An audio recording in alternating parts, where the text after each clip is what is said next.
I'll start by saying, this case snuck up on me, like life does sometimes. It began with a quiet, shaky phone call. Emma Hale, at her wit's end, was on the other end. She wasn't sure what was happening, but something definitely didn't feel right. She had just moved to a small village looking for a fresh start after a horrible breakup. You know the kind of breakup where you just want to disappear and start over? Well, that was Emma's story. At first, everything seemed fine. She liked the peace and quiet, being tucked away from the world. But after a few weeks, that calm was shattered. Her voice became high-pitched, the words tumbling out quickly until she paused and said, "I'm not crazy." It's something I've heard often enough in this line of work. Emma believed someone was watching her. More than that, she was convinced someone had been inside her house. And then there were the letters. That's when I really started to pay attention. Now, I have to say, in this job, we come across a lot of people who think they're being watched or followed. And most of the time, it turns out to be nerves or stress. But I could tell from her tone, the way she talked about it, that this was different. Still, I figured it could just be paranoia. New place, new routine. It happens. But the moment I stepped inside her house, I knew this wasn't going to be one of those cases. Emma was standing at the door when I arrived, her arms folded tightly across her chest. She was in her mid-30s, maybe a bit younger, with blonde hair pulled back in a loose bun. She looked tired. No, exhausted. Like she hadn't slept properly in weeks. And the way she kept glancing over her shoulder. It told me everything I needed to know. She was on edge. Big time. She thanked me for coming so quickly, and as soon as I stepped inside, she locked the door behind me. Something had gotten to her. The house itself was old, set back from a narrow road, surrounded by overgrown trees. It was the kind of place that might seem charming from the outside, if you didn't know better.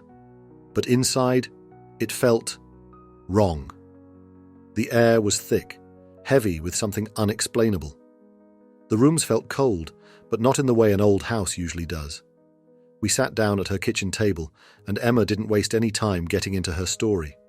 She explained that it started small, noises in the night, footsteps, doors creaking. At first, she thought it was just the stress of moving, but then came the letters and the broken window. She had woken around 5 a.m. to the sound of glass smashing. Too frightened to investigate, she stayed huddled in her bed under the blankets until the sun came up. Now, she was desperate for help. Her hands trembled as she passed me a small bundle of papers. I flipped through them, each one sending a chill down my spine. You don't belong here. Leave while you can.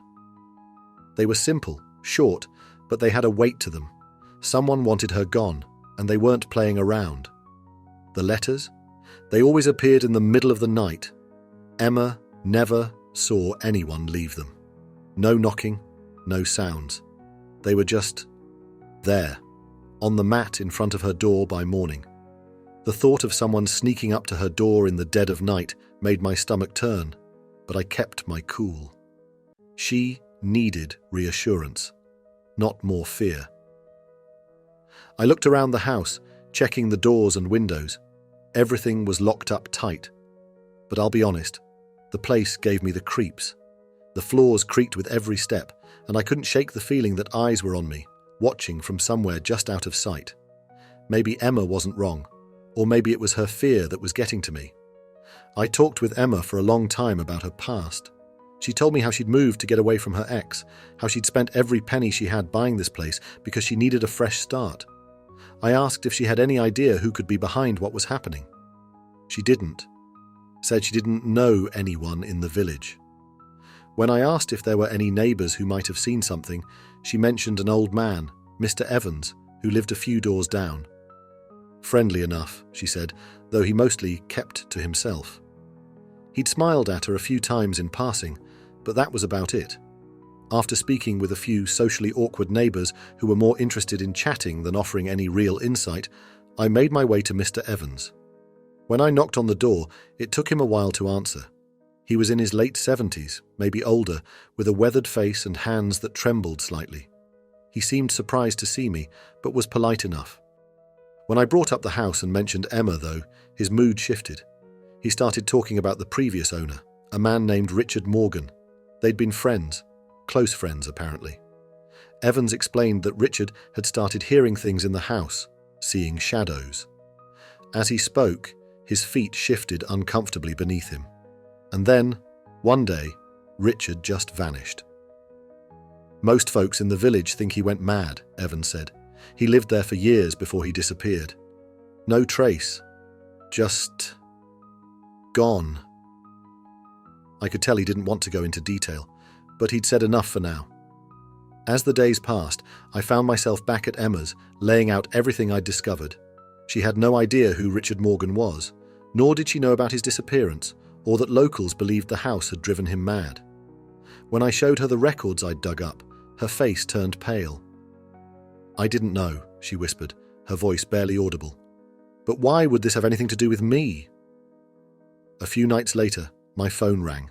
It was Emma, her voice trembling and barely holding it together. She'd received another letter. I knew things were getting worse, so I headed over first thing in the morning. When she opened the door, it was clear she hadn't slept at all. Her eyes were bloodshot, and her face looked worn, with the faint marks from her pillow still etched into her cheeks. She handed me the letter. It looked like the others at first glance, but something was different. This one was signed. Scrawled at the bottom, in messy handwriting, was the name Richard Morgan. I'm not the type to leap to conclusions, but even I had to admit, this was getting strange. Emma, desperate for answers, asked how it could be possible. How could a man, long dead or missing, send a letter? I didn't have an explanation, but I had a hunch. After the unsettling discovery of the new letter signed by Richard Morgan, I knew it was time to act fast. I decided to set up surveillance equipment around Emma's house. If someone was lurking in the dead of night, we needed to catch them in the act. I headed out to the van to grab the gear. The cold bit at my fingers, making the process a bit more uncomfortable. But I've done this so many times, I'm pretty sure I had everything up and running in record time. I explained to Emma how it all worked. We had hidden cameras strategically placed around the front and back of the house, each one with a motion sensor to pick up any movement, especially around the entrance. We also set up an audio device by the main door to capture any sound that might accompany these late-night visits. Emma seemed visibly more relaxed as I packed up to leave that afternoon. It was like, for the first time in weeks, she could see a potential end to the torment. Knowing that I had cameras rolling gave her some peace of mind. Later that night, I got home and settled in. The house was quiet, and I figured things would take some time. I didn't expect any action straight away, but then, at the crack of dawn, my phone buzzed with a camera notification. I rolled over in bed, squinting at the screen as I unlocked my phone. What I saw made my heart race a little quicker. There was a silhouette moving around outside Emma's house. At first, it was hard to make out any details, but I watched as the figure, a male by the looks of it, hovered around the front door, pacing like he was making sure no one was watching. He moved with purpose, not like someone casually passing by. After a minute or so, he knelt down and left a small envelope on the doormat. I watched as the shadowy figure stood up, scanned the area one more time, and then, without any urgency, walked off, heading 2 doors down. Got him. I sat up in bed, rubbing my eyes to clear the sleep away. There was no mistaking it. Whoever had been tormenting Emma with these letters had just walked straight back to the same house that belonged to Mr. Evans.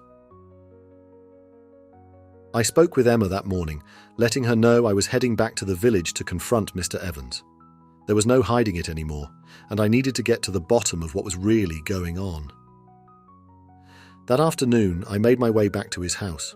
When he opened the door, it was slower than before, like he already knew why I was there. "Good afternoon, Mr. Evans," I said, trying to keep my tone neutral. But he knew. I could see it in his eyes, the guilt already weighing heavy on him. As soon as I mentioned Richard's name again, his hands started to tremble. I didn't waste any time. I laid it all out. The letters, Emma's fears, the sleepless nights. For a moment there was silence, but I could see it. He was struggling, the guilt sitting heavy on his shoulders. And then, finally, he spoke. His voice cracked as he confessed. "It wasn't Richard. He's gone. It was me." Mr. Evans broke down, the weight of the secret he'd been carrying for so long finally too much. He'd been the one leaving the letters, trying to scare her away from the house. "Richard was my friend," he explained, his voice shaky with emotion. "He was terrified of that place. Before he disappeared, he sent me a letter, told me not to let anyone live there, said it was the last thing he wanted me to do for him." He shuffled off to grab something from a drawer and came back with an old yellowed piece of paper. He handed it to me, and I could barely make out the handwriting, faded, nearly illegible. But it was there. A final plea from Richard, asking his friend not to let anyone live in that house. He believed the house had driven him mad. Mr. Evans admitted he wasn't sure if it was true. He didn't know if he believed in ghosts or curses, but the thought of someone else going through what Richard had terrified him. "I just thought I was being a good friend," he said, his voice barely a whisper. "I didn't want her to end up like Richard. So, I figured if I scared her enough, she'd leave." Then he added, "But I swear, the broken window wasn't me." And I believed him. I could see how torn he was. He had doubts, sure, but he felt like he owed it to Richard, like this was the last thing he could do for him. In his mind, he was trying to protect Emma, even if his methods were misguided. Emma found a way to leave the village not long after that. Too many memories. The house.